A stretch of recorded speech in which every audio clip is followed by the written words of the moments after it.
What's up everyone, Hello here, coming to you with an AMC Masters League Joust gameplay. As you can see, I am starting at the blue buff, that is standard for AMC. I do this in every matchup. I also build the same build in every matchup. Bluestone tier 1, Devos tier 1, and 1 health pot. This is because AMC uses 2 abilities to clear the wave, so he gets a lot out of Bluestone, and because he uses Bluestone to clear the wave, he doesn't need red pot.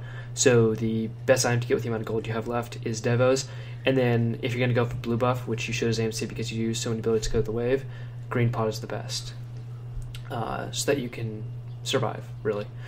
Okay, also you may have noticed by now this video has no gameplay sound, only me speaking. You guys can tell me if you like this. Also you see AMC's poke potential. I got 60 damage from Bluestone there, plus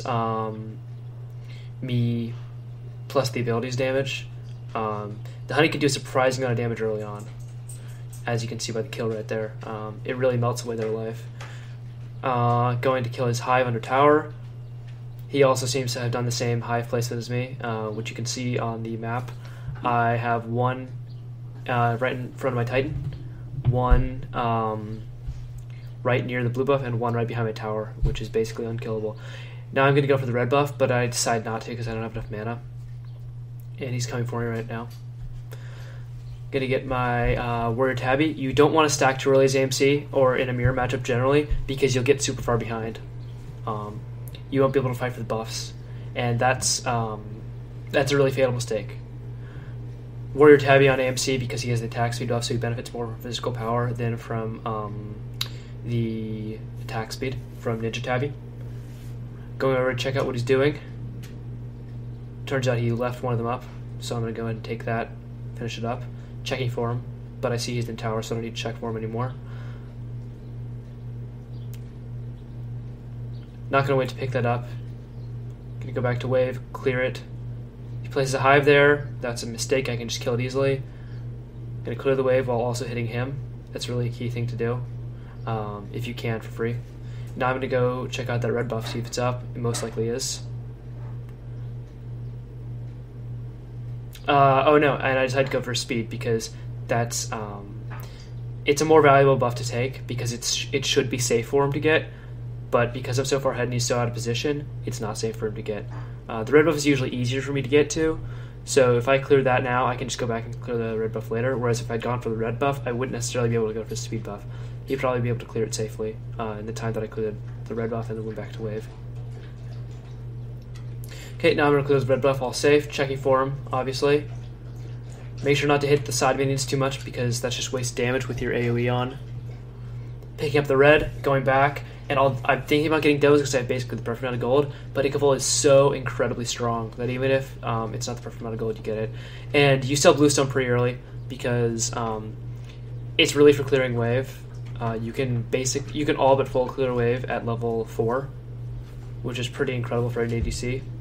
But AMC has a pretty good wave clear anyways, so once you get past that level, it's usually better just to sell it. If I said Deathstone instead of Bluestone, I apologize, I meant Bluestone. Now I'm just trading autos with them, even taking a few tower shots because Ikavol makes me so far ahead in every boxing fight. He placed a poor hive there. I'm just going to take it real quick. Also poke him while he stands in the wave. I'm looking to go aggressive here with my ult, that's why I leveled it. I usually try not to level my ult too much. I got hit by the tower, unfortunately. Now I'm going to try to go for the kill. However, I didn't realize that, I should have ulted sooner, and I didn't. That was a mistake, but he ended up dying to my honey anyways. So I made a mistake there by not ulting faster.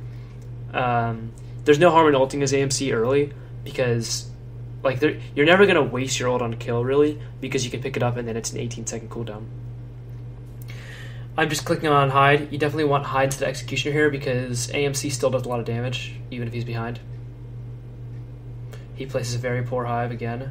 Hive placement is incredibly important in this matchup. I say in this matchup, just as AMC, it's incredibly important. He went for an extremely early Frostbound. It's a very poor idea. Only if you're ahead could it possibly be a good idea. I'm placing the hive to get through tower faster. I'm going over to harass him while he does this buff. He does end up getting it, I'm going to kill his hive there and go try to kill that other hive. I'm extremely far ahead. He used his ult and died. I didn't use my ult, so I know my ult's up and his isn't. So I'm just trying to go for the kill. Plus I have Ichable. Yep, that was an easy kill. Pick up my ult, go back. I don't know, I'm mousing over Sovereignty. I'm just going to get tier 1 of Hide. Wait for my mana to completely regen. Go back to Wave. And I look to go to Wave, then go to probably Speed or Blue. He just got his blue, so there's no invading to be done yet. Just going to quietly stack up my Devos a bit. Not going to use my 3 on the Wave. No point. And then I decide to go for some tower damage here, or for a kill, just because I'm so far ahead. I was trying to get that hive, but he didn't let me easily, so I just accepted that. I don't really care about the damage he does to me, because I have a lot of lifesteal, and my hive heals me up a lot. I'm placing that behind the tower. That's the optimal position to place it against a ranged character so that they can't take it out, but you can still hit tower. You can barely sit inside the tower's raised and still hit it with the hive benefit like that. It's extremely beneficial. So he just plays the hive way behind there, but that's not going to help him out when he's too far up. I'm getting in free tower shots because the reason they're free is that I can just lifesteal it up from the wave. He decides to attack me to make them not free, but trades are never going to work out too well for him when I have so much more lifesteal than he does, plus Ichable.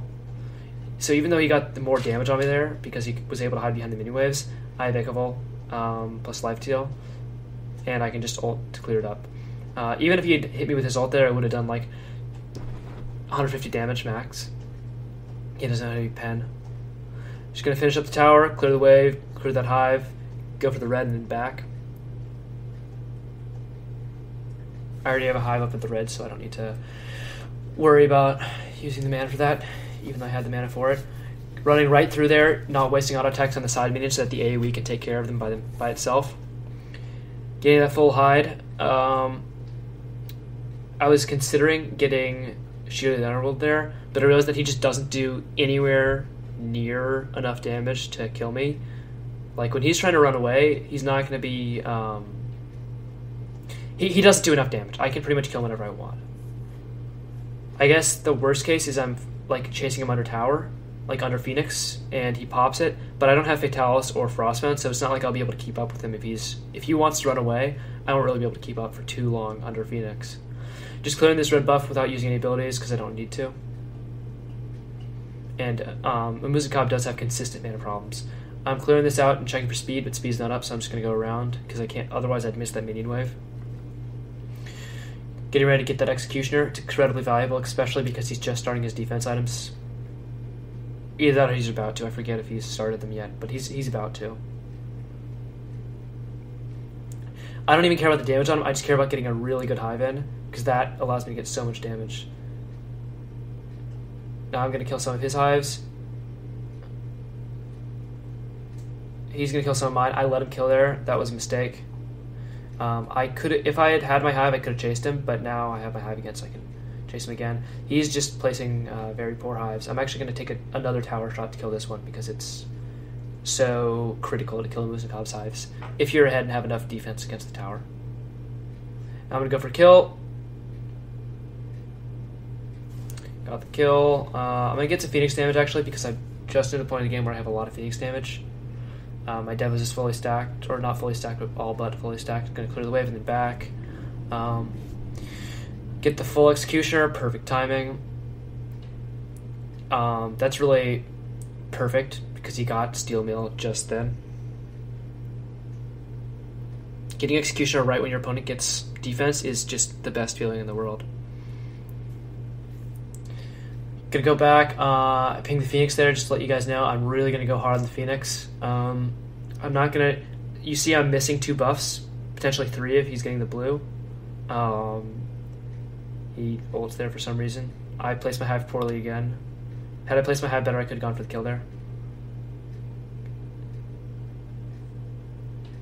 I'm gonna look to take the Phoenix here, even though my hive's not up. If I could take his hive, that's really good. He didn't use his honey, so that means I have a very good chance of taking the Phoenix. I'm going to go for kill. And that's kill. I don't need to pick that up. I'm just going to kill the Phoenix. Now I need to regen a bit. So I'll kill that hive in the meantime while I regen. And now I think I have enough life to kill the Phoenix. was thinking about backing, but then I realized that I could probably kill the Phoenix, and indeed I could. Had the Phoenix hit me one more time, I would have barely had enough life. I think due to that regen, I would have barely had enough life. Here, I'm just gonna heal a bit up, take this buff, because why not? It's not like he can out-chase me anyways. And even if he managed to catch up to me, I could probably beat him. And he chooses to surrender. Okay, so that was a very good game. Let's go a bit over itemization. So let me check it out real quick. In that game, I went for really the standard build against physicals and the standard order as well. He went for Soul Eater, which I disapprove of. It doesn't give you enough power in the late game with the build that he was going for, I think. He didn't have boots at any point in the game. He never had boots. Massive mistake. Incredibly early Frostbound, that's another mistake. He wasn't really in an aggressive position, so I don't know why he did that. Hide Enemy Line was decent, and he was just building into Fatalis. I don't know why he was building into Fatalis before boots, because he wasn't far ahead at all. He was, in fact, incredibly far behind. Okay, thank you very much for watching. I really appreciate it. Stick around for next time.